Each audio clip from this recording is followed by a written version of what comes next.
As entrepreneurs, we all want to win the game of innovative influence, but we all have to ask ourselves, at what cost am I willing to sacrifice my life and personal principles? We all once or twice wrestle with the question of, do I work 80 hours a week at the expense of my personal fulfillment in hopes of making incremental inroads in our business operation? However, we should be asking ourselves, how can I structure my day as a business owner to be more efficient, to get more of my time back, to live the life I want to live?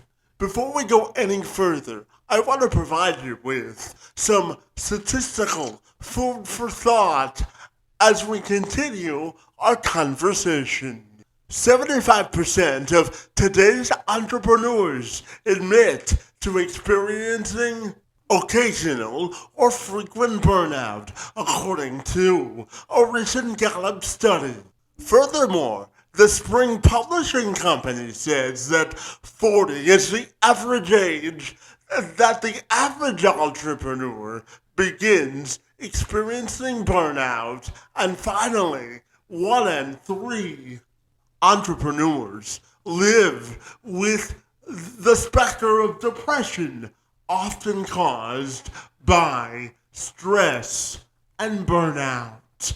So the question now becomes, how do we reverse the trend and still value winning at business, but also living the personal life that we all deserve to live? And for some answers to that very concept, I want to enlist the expertise of my friend Leigh Woolard, who has been in business since 2006.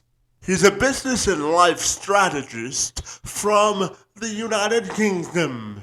He works with global entrepreneurs and brands to help them transform themselves both from a business and personal perspective. When it comes down to it, Leigh is concerned with two primary things: helping people build businesses and cultivating a vision statement and strategy for long-term and prosperous prosperity. His personal journey of overcoming bone cancer has fueled his desire to help business owners and entrepreneurs achieve the best results they can from a business and personal development standpoint. For Woolard, there are 3 fundamental keys to both success in life and in business: your personal health, relationships, and wealth. And he joined me this week to elaborate on how he looks at the entire concept of business prosperity and how it can trickle down to every aspect of your everyday life. I'm Kevin McShann. Let's have this conversation.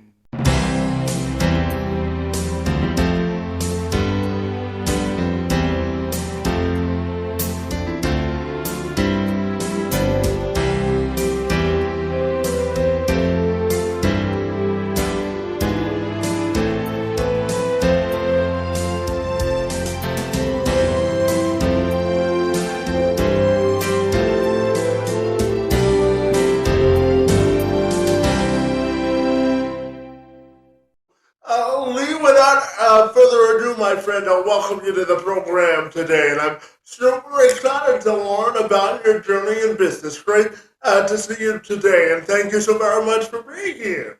Thank you. Thank you for having me, and hello to your listeners. Absolutely. No. Leigh, I know that two things that really bring a smile to your face are talking about building businesses with vision and passion, my friend. So I'm wondering if we can start our conversation by you telling me why building businesses and uh, providing people with a vision for success is so important to you.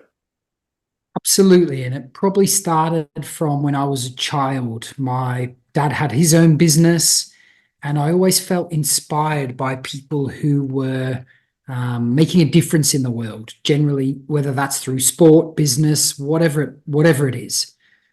So once I got to my late 20s and set up my first business, I kind of dived into it and like anybody, just scrambled my way around for many years. And it wasn't until I was introduced to the concept of having a clear vision of what you would love that all of a sudden I realized actually you can apply this to your life and create what you want rather than it just happening by default. And for many years, for me, it just happened by default because I wasn't aware you could do something like this. So then when I was taught the process, right, what would you love in your health? What would you love in your relationships? What would you love your business to look like? All of a sudden, I was able to start creating this and then taking the steps to make that happen. Yeah, My life absolutely. changed. Yeah, absolutely, Lee. And tell me, my friend, I know that you're big on helping entrepreneurs really balance themselves in terms of the amount of intellectual capital they give to, yes, their business, but also themselves, because you help people try to be inspired to live the business and personal life they really love, don't you? So I'm wondering if you can tell me all about it, my friend. Yeah, absolutely. So one of the things that happened to me was I was very consumed by my business, like a lot of business owners are, and even a lot of parents, whether they're just in jobs. It's easy to think, I've got to be on this hamster wheel of trying to earn more money to keep up with a lifestyle. And quite often what happens is you end up sacrificing the things that are important to you and like your health, like your relationships. So an unfavorable health diagnosis for me was that catalyst for me to go, hang on a minute, this isn't how you want your life to look like. And it's certainly not how you were, even though I was dreaming what I wanted, I wasn't actually dreaming what I would really love. So it put me in a situation where I had to go, okay, what do you want this to look like? Then when I was able to apply these principles in my own life, I was able to go, hang on a minute, there's a community of people I'm already helping out here that could benefit from this. So I started to slowly help more people. And then I found people around me. And then all of a sudden it was like, okay, this now is changing people's lives in the direction. And it's not all about being on that hamster wheel and trying to have a better home it's actually like, what lights you up? And it was always the same thing from people, which was, well, I love it when I spend time with my wife or my children or my husband or, okay, well, why are you not doing more of that? Well, when I have more money, I will. And it just became a pattern that I saw all of the time. So when I was able to start showing them how they could still have all of those areas and thriving and then applied into their business as well, they were like, actually, I feel more fulfilled now. And I'm enjoying my time with the people that matter to me most because actually all of the material stuff isn't actually making them more happy. What's actually making them happy is the memories and the activities that they're doing with the people they care about, even if that's just people they work with. Yeah, absolutely. And my friend, I know that you were diagnosed with bone cancer, and you say that that was really the catalyst for changing your perspective on life, my friend. And I have to ask you, how had that diagnosis affected your both personal and professional life as well? Yeah, great question. Well, I was starting to feel unwell. And I'm a fairly healthy person. I've run marathons in the past and I look after myself and eat pretty well. And I think what was happening was I had a bit of a longing, as in I'd grown a business and an agency, but I was going through peaks and troughs. Some months would be great, other months there would be financial pressure, and I just couldn't seem to get this working.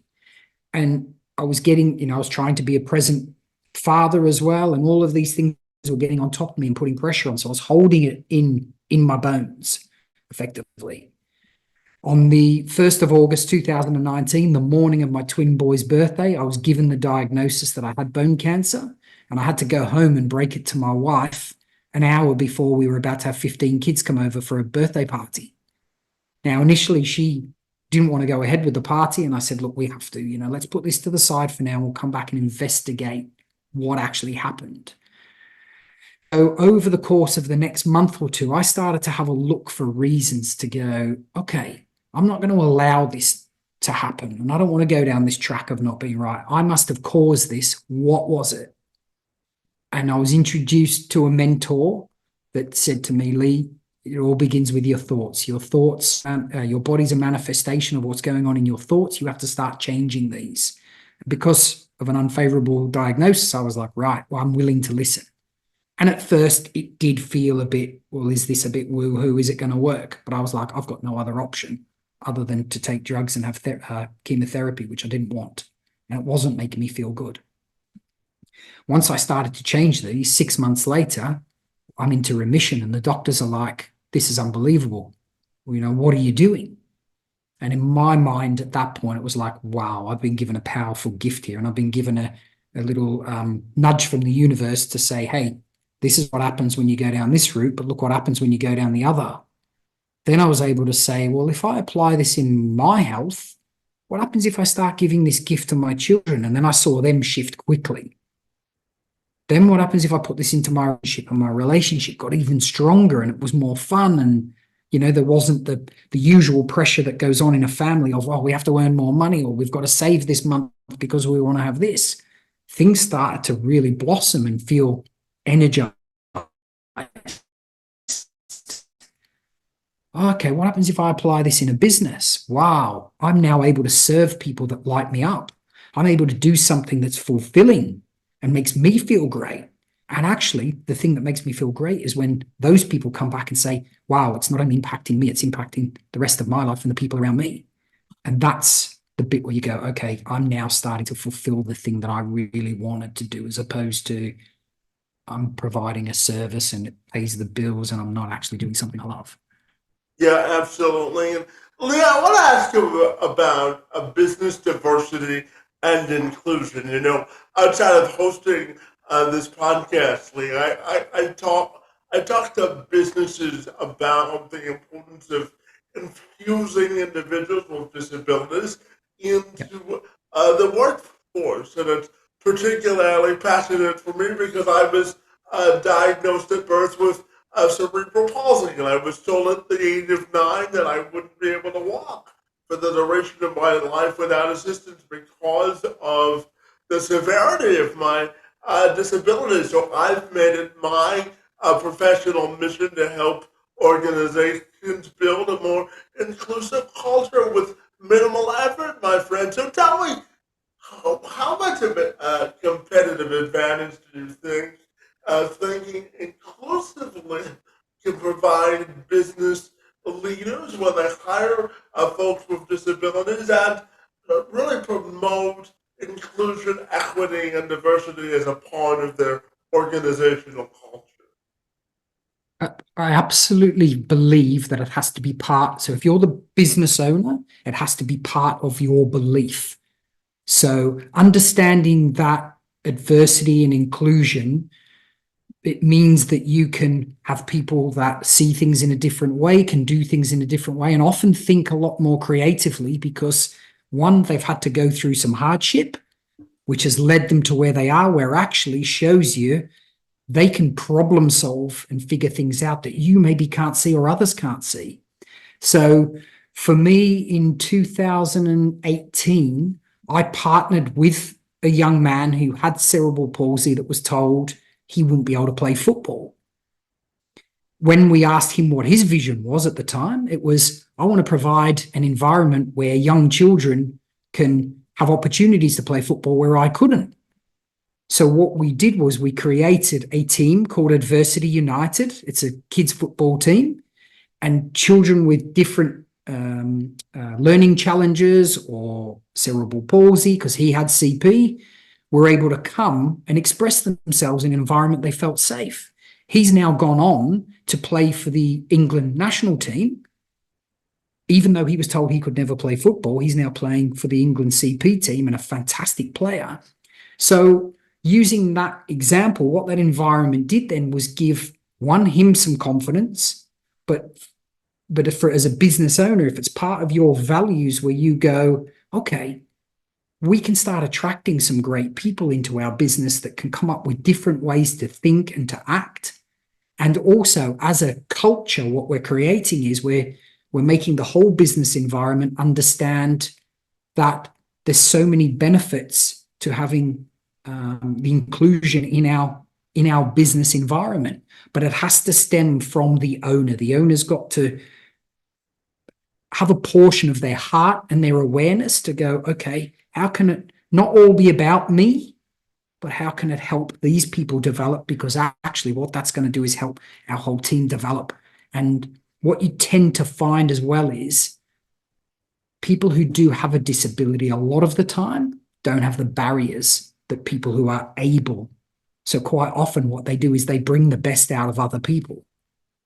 And that is such an inspiring environment to be in, because it helps you go, do you know what? I don't need to have these barriers anymore that I've had. Let's celebrate together. Yeah, absolutely. And Leigh, if I asked you to create sort of a roadmap or a cheat sheet on how to create a compelling vision for business that can also be translated into your life, where do you think you would start in compiling such a list or such a concept? How do you think that we start on the road of creating a compelling vision for business and for life? Yeah. First and foremost, I think it's important to create a vision for the life that you want. So start with your health. What do you want your health to look like? Okay. And when you've got a clear picture of what that is, it doesn't mean you have to be, a shredded athlete. It means, okay, I want to eat and drink responsibly so that I can fuel my body in the best way that I can, so that I can think clearly and act responsibly or the best that I can. Your health is your number one asset. When you've got that, what it allows you to do then is, okay, what do my relationships look like? And that's the second part of the checklist. What do I want my relationships with my wife or husband or partner to look like? What do I want my relationship with my children to look like? Because they're going to be stepping into the world at some point. Do I want them to carry the baggage that I had? If you don't want them to carry the baggage that you had, it's important that you develop yourself. So one, you set the example, and two, you're giving them the skills so that they can go out into life and start from an early age instead of be figuring this out in their 30s or 40s or 50s. Yeah. Once you've got those two elements in your checklist, what it does do is go, okay, well, now I can focus on my business. So the business might be, who do I want to serve that lights me up and fills my cup? Where do I get more of those people? So how do I market my business and generate more leads? And then how do I serve them? And do I align with my values? And do I create a culture that's inclusive or whatever it may be? So you're getting a vision then for what you would love, and then you take the action steps to make those happen. Yeah, absolutely. And, Leigh, I'm curious to also ask you about the concept of work-life balance. That many times entrepreneurs want to be the first to create what I call an innovative difference maker, but sometimes they neglect their own personal and psychological health. So I'm curious to ask you about the importance of striking the right balance between your business life and your professional life. What do you think is the key to creating an innovative and balanced life? Sure.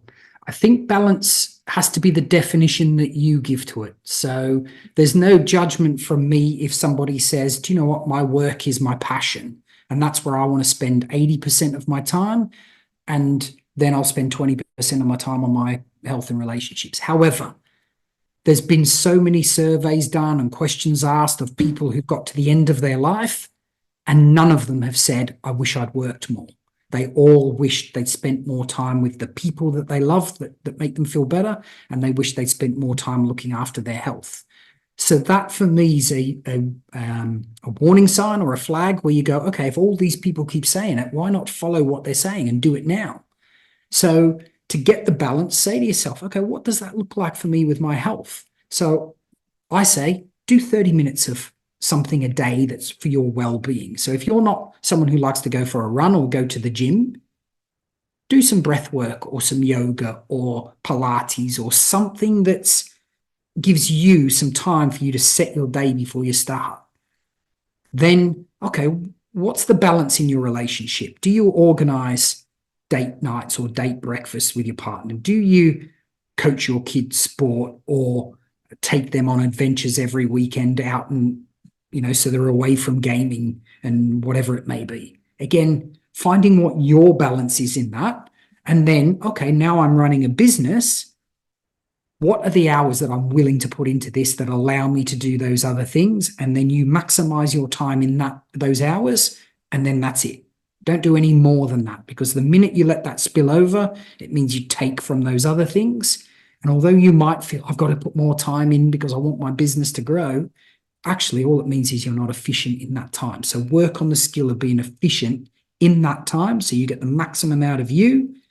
You grow your business to a level that you're happy with. We all want to keep growing it, but it might mean you need to develop some more new skills so that you can delegate some of those tasks.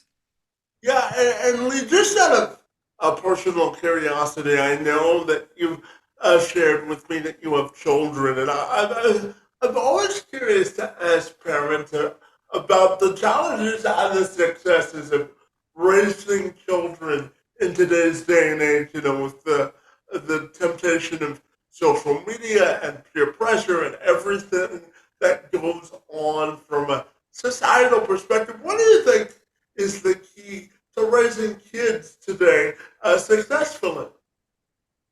What a brilliant, brilliant question, because it's something that I've worked on a lot. And obviously, as we shift, like you said, and social media is prevalent, or there's bullying or whatever, number one, your children need to know that you can put an arm around them, and when they make a mistake, it's okay. So I coach my boys' football team, and the one thing that I introduced when I took over coaching them was, I want you to make mistakes because it'll help you learn and progress and get better. Once they grasped that concept, which was pretty quickly, they developed really quick. So even now, with the pressures that we've all got, pressures and has always been going through the generations, what we've got to be able to do is say to our kids, okay, what's going on today? What's your challenge? And then help them to be able to think through it with support rather than trying to fix it. Like in the early days of being a parent, I was a fixer. What I actually learned was, once I gave my eldest child the space to be able to solve problems, knowing he had me to fall back on if things didn't go the way he wanted, he was able to grow and mature quite quickly. And then all of a sudden, he didn't feel pressure or peer group pressure from what society was like. Now my younger two have watched him, and we apply the same principles. What it means is they feel calm and confident. And look, don't get me wrong, sometimes some things stretch them or push them. But what actually it does is give them a space where they feel safe to go, actually, that doesn't align with me. Or, somebody was picking on me today because of my height. Okay, let's talk about it. Okay, the 9 best footballers out of 10 in the world are below 6 foot. Okay, so there's plenty of people out there that aren't tall, or if it's a disability, it's actually, no, this gives you a unique skill that other people don't, and you've had to overcome adversity that some other people haven't. So it's always give children the ability to feel safe in their home environment and know as a parent you're there to support them, but also give them the space to learn. Yeah, absolutely. And, Leigh, one of the reasons I wanted to talk to you this morning on my side of things was, I'm a firm believer that resilience and adversity are tied together because I firmly believe that resilience is the answer to the test once adversity strikes. And I know that you believe that we can turn both business and life challenges into opportunities. So I'm wondering if you can expand on that for me today. Absolutely. Those challenges that come up in our life every day always have a message in it or a lesson. And it's every single one of them. Now, initially, I was quite frightened of that. I didn't have the awareness that that's what it was. So if there was a challenge or I'd failed, I saw that as a reflection of myself, i.e., I wasn't good enough. Once I actually learned to reframe that and go, hey, this challenge or adversity is actually a message or a learning lesson, don't sit in the victim mentality of it, which is why me or poor me. Okay, how can I do something about it? So I'm sat here now looking at you, who was told he'll never be able to walk. And what you're doing is you're putting yourself out there online and inspiring people in the CP community, the cerebral palsy community, going, wow, look what he's doing. And he's not frightened to connect with business owners or corporate people or, these people that we can look up to sometimes and think they're a walking God. The reality is actually I find you more inspiring than those people. Well, I certainly appreciate that, my friend. And, I believe that we can always learn something from other people because, no matter how many degrees you have on a wall or how many years you went to school, you can always learn something from somebody else, can't you? Absolutely. Absolutely. And if you go out into life with that, it's a great attitude to have rather than I already know it all. And quite often, if you think you know it all, it's probably an insecurity. Whereas, again, that whole diversity and inclusion is every person can teach you something. And actually, the people who've had the greatest adversity or the biggest challenge usually are the ones that you can learn the most from. Yeah, yeah, absolutely, my friend. And Lee, I'm curious to ask you about what you think business owners can learn from the prospect of failure and how that can be an ally as we sort of work through mindset shifting because they go hand in hand sometimes, don't they? Absolutely, absolutely. Now, reverse back to around about 2018, I heard somebody speaking on stage say, I love it when I make mistakes. And at the time I thought, well, what is he on about? Because I don't. I don't want to make mistakes. And actually what that did was, because I didn't want to fail or make mistakes, was I played small. I kept myself in an environment where I would grow when my back was against the wall and I needed to. But then when I got to my upper limit, it was like, okay, I don't want to make any more mistakes now because it's a reflection of me. As time went on, I had to step into learning, well, actually, every time I make a mistake, it's just another way of going, well, that way didn't work. So what's happening now is I wake up every day going, great, today, if I make a big mistake today, it means I've got a big lesson to learn. If I make a small mistake today or something doesn't work, okay, I've just found a way that doesn't work. Keep moving. And actually what it does is it creates a bit of a game now where you go, life's exciting. I'm out here playing and I'm learning and do you know what? Those mistakes just take me one more step closer to where I want to be. And that doesn't matter whether that's in your health, your relationships, or your wealth. Those three, if you can do it in all three areas, all of a sudden, over the course of 1 year, 2 year, 3 year, you're flying. And then you can go and enjoy the next 20 years, 30 years, 40 years of your life because you've been willing to make mistakes. Yeah, absolutely. And Lee, I believe that habits and consistency are interconnected. I think they play a major role in the success of any business, my friend. So tell me how you believe habits and consistency are interconnected. Yeah. Our habits determine the results in our life. And sometimes that's a hard pill to swallow if you think, actually, I've got great habits, but I'm just not getting the results. The reality is those habits that you're doing, which might be, let's say from a business perspective, you're not contacting enough people. That's a lot of people's big fear because they don't want to have rejection. Well, actually, the rejection is just somebody saying no because they're not ready at that point in time.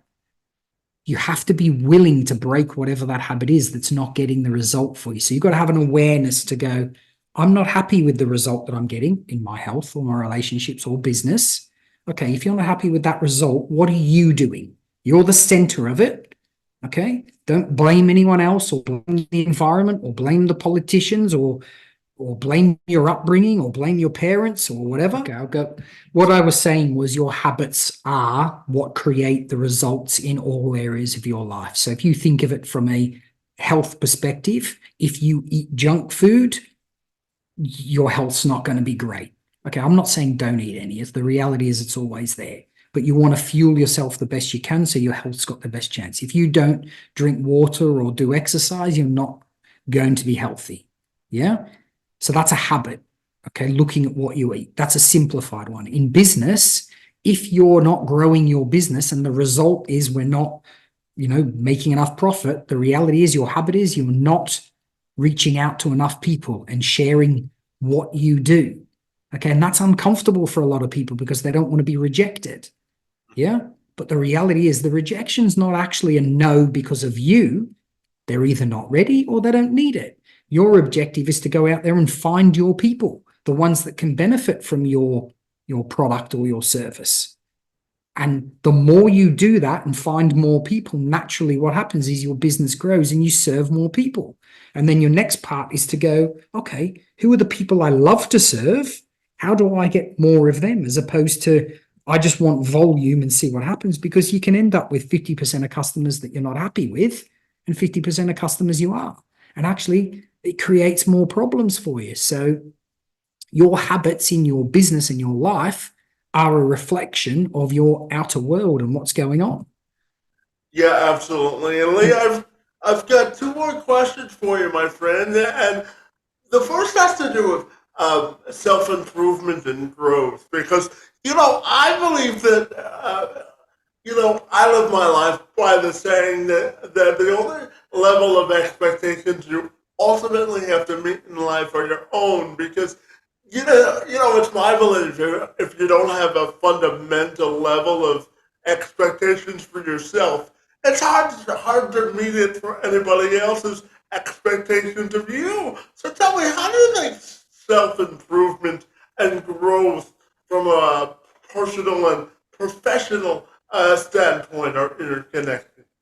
What a fantastic question, because it's so important for what you do in your circle. So if you're from an environment where you maybe don't feel great about yourself, now, again, this is not blaming our parenting. What it's saying is a lot of the times parents do the best they can with what they've got. What self-improvement does is helps you break that DNA, and it allows you to go, okay, there's some certain things that I can do here that are going to make me a better person. So if you have a partner or a children, they start to learn from you. And all of a sudden you're creating an environment now where you feel better as a person. And what you're doing then is stopping that chain of being in a spiral sometimes. And that's the same with business as well. As you develop yourself as a person, which might be, okay, I've never paid attention to adversity and inclusion. Right, start paying attention to it and bring that into your life and see what it does and how it impacts and what giving does. Like a lot of people, especially in business, just want to get all the time. When you improve yourself, you realize actually giving is what sets up the receiving. And actually what happens is you get more fulfillment from giving than you do from receiving, but it's just a natural cause and effect. So improving yourself means it's not living up to someone else's expectations. It's setting new expectations for yourself to go, actually, I'm unhappy with the part of me at the moment or all of me. Who do I want to be and who do I want to act like? So you're getting a vision for what that person would look like and act like. It doesn't mean you're changing for anyone else. You're changing for yourself so you can live a happy and fulfilled life. Then what it does is teach you to go, well, actually, I don't need to have expectations on other people. And Yeah. they don't have to have expectations from other people. And this you see often where people feel they've got to live up to the expectations of their parents, which means you never get there. And you end up living a life where you've got this little voice on your shoulder saying, I need to do more, I need to do more. And actually, you don't. Just as you said, your own levels of expectations. And what you should be doing is giving that to your children at a young age so that they don't feel they've got this shoulder of, I'm not living up to my parents' expectations. Yeah, absolutely. And, Leigh, my final question for you today has to do with creating your own moment of difference. I firmly believe that we're all given strengths to contribute to the world. And I think we do a disservice if we don't celebrate those strengths, my friend. So I'm curious, when you look at your own personal and professional legacy, how do you want that to be defined? And how would you define your own moment of a difference to this point in your life? Definitely. First, for me, it starts with my family. So my personal legacy is I would love for my wife and my children to say, what a guy. He showed up for us. He gave us great life skills. He put an arm around us when we needed it, but he also gave us the space to grow as individuals. And no matter what decision or mistake we made, he supported us. And whatever win we had, he taught us to celebrate it and enjoy it. That's my number one personal legacy. My professional legacy is I would love for people to say, God, what a guy. When I met him, he made me feel a sense of advancement.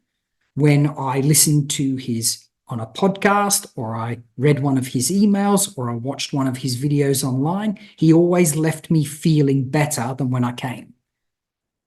And then going forward, the legacy that I want to leave is I'm writing a book at the moment. I would love my book to be read for the next 100 years where people go, wow, he figured out how you can change the direction of your life and have a ripple effect on the people around you and be able to contribute to the world and make it a better place, which includes inclusion of people, which includes building something that you love and serving people so that when you wake up every day, you feel fantastic and you can't wait for the next day.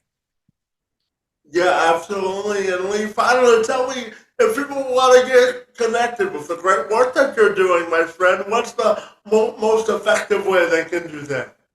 Definitely just come onto social media, go on Instagram or LinkedIn or YouTube, and just start consuming some of the videos I create. I'm hoping that all of them have a message in there for different people trying to work through maybe an obstacle or a challenge, whether that's in their personal life or their business life.